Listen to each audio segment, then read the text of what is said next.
Hello students, myself Mrs. Reema Ahuja,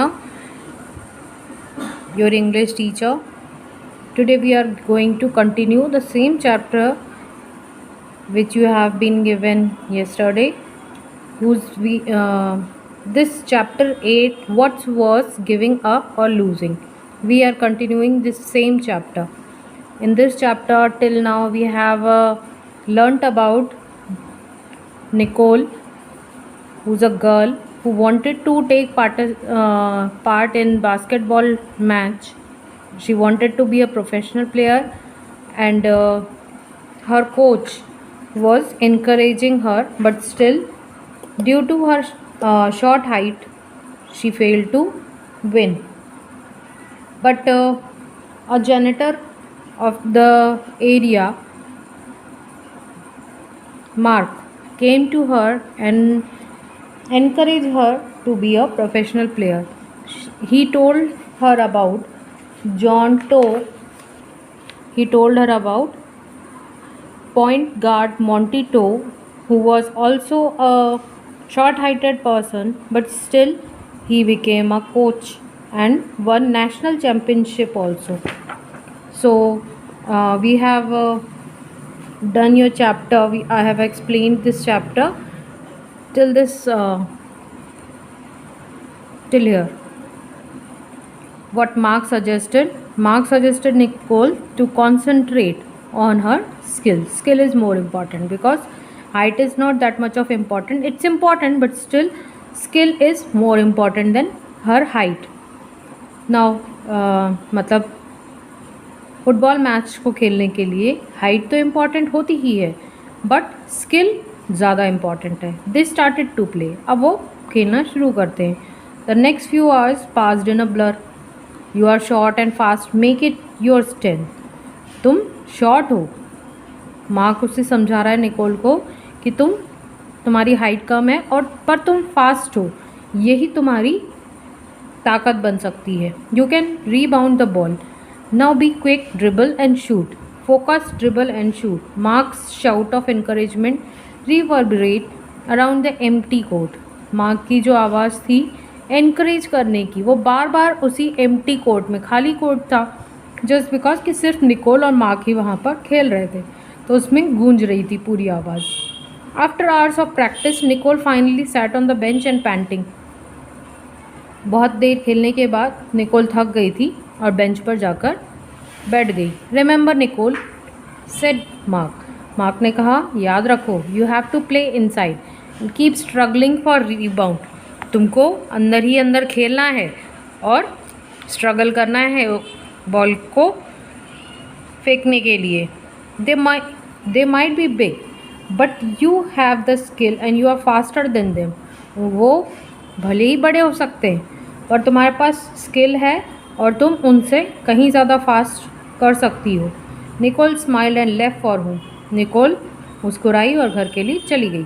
it was the first time that she was confident about herself and her height. अब यही पहली बार था ऐसा कि वो आज अपनी हाइट को नहीं देख रही थी, बल्कि वो अपने काम को लेकर, जो उसकी स्किल्स थी उसको लेकर वो कॉन्फिडेंट थी. She was smiling as she walked in the door after arriving home. Dad, I have just had a best training session of my life. वो अपने डैड से कहती है, जैसे ही घर पहुंची अपने डैड से कहती है कि आज मेरा बहुत ही अच्छा ट्रेनिंग सेशन रहा. वट हैज़ हैपन निकोल के फादर ने उससे पूछा, क्या हुआ है. Her father said after she told him about mark. उसके बाद निकोल ने उनको मार्क के बारे में बताया कि किस तरीके से हाइट एक डिसएडवांटेज नहीं है, बल्कि basketball is just not about height, it's more about skill. Skill से ही हम अपनी गेम को जीत सकते हैं. I will keep practising and improve. Nicole कहती है कि मैं ज़रूर प्रैक्टिस करूँगी और इम्प्रूव करूँगी. मेरी हाइट छोटी है तो क्या हुआ. That night as she lay in bed, she replayed everything that had happened on the basketball court that afternoon. वो जैसे ही बेड पर लेटी तो वो सारी चीज़ें उसके माइंड में वापस से रिकॉल होने लगी और उसे अपना आंसर मिल गया. She knew what she had to do the next day. अब उसको पता है कि उसे नेक्स्ट डे क्या करना है. During those long practice sessions, sitting on the bench waiting for her chance to play, Nicole has observed everyone's game. सभी की, जैसे ही वो हमेशा उसको प्रैक्टिस सेशंस में बिठा दिया जाता था बेंच पर, और वो सभी को देखती थी कि किस तरीके से हर कोई खेल रहा है। तो निकोल ने सभी की गेम को अच्छे से ऑब्जर्व किया था। She knew each players weakness and strength. उसे पता था कि कौन से प्लेयर की क्या वीकनेस है और क्या स्ट्रेंथ है। She prepared a map in her mind and fail asleep planning her game. अब उसने अपने दिमाग में एक मैप प्लान सेट किया और सो गई। The next day, Nicole woke up feeling like an entirely new person. She looked confident. She went to the court early to do some more practice. More than anything, she loved being on court, shooting the ball into the basket.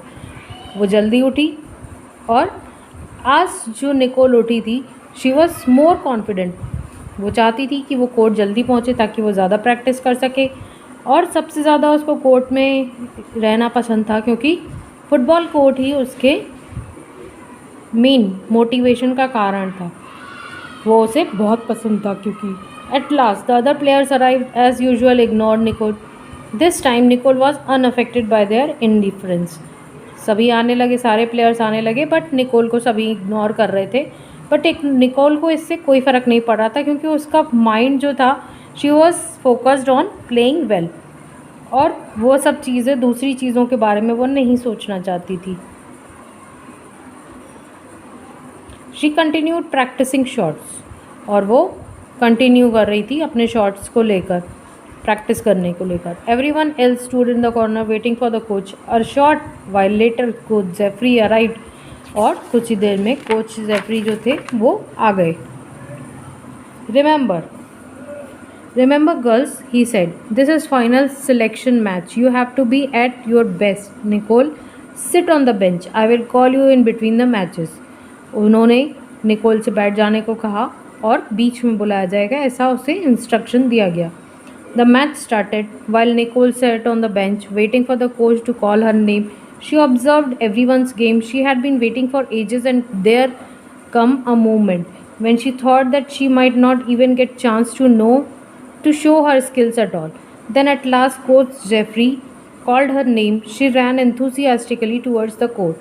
अब काफ़ी देर बैठने के बाद सब चीज़ें वो देख रही थी, ऑब्ज़र्व कर रही थी, और अब उसकी टर्न आ गई जब कोच जेफरी ने उसका नाम बुलाया।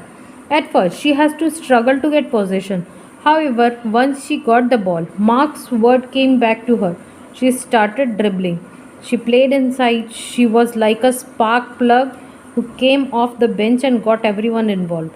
Even the tallest player struggled to get the possession. She wanted to drive to the basket to take a shot, but then she remembered what coach Jeffrey had asked her to do. She had to pass the ball to Jennifer. She knew she must follow the game plan to help her team win. When Jennifer was calling for the ball, Nicole passed to Jennifer, who scored a ball. Jennifer came running to Nicole and hugged her. Teamwork had brought them together. अब Nicol ने जैसा mark ने समझाया था वैसे ही किया। उसने inside खेला, और वो ऐसे खेल रही थी जैसे कि एकदम से एक प्लग लगा दिया जाता है और उसमें एक चिंगारी उठती है, वैसे ही वो बैठकर जब उठी तब एक नई ही प्लेयर सामने आई और वो सभी की हेल्प कर रही थी। जैसा जैसा उसे समझाया गया था वो सारी चीज़ें वो वैसी वैसी करने लगी, और इसकी वजह से जो टीम थी वो जीतने लगी। जेनिफर जो कि उसकी हेड थी, वो उसको बॉल पास किया और इस तरीके से टीम वर्क काम किया और टीम ने जीत लिया। Once the game was over, coach Jeffrey announce the names of the player selected for the team.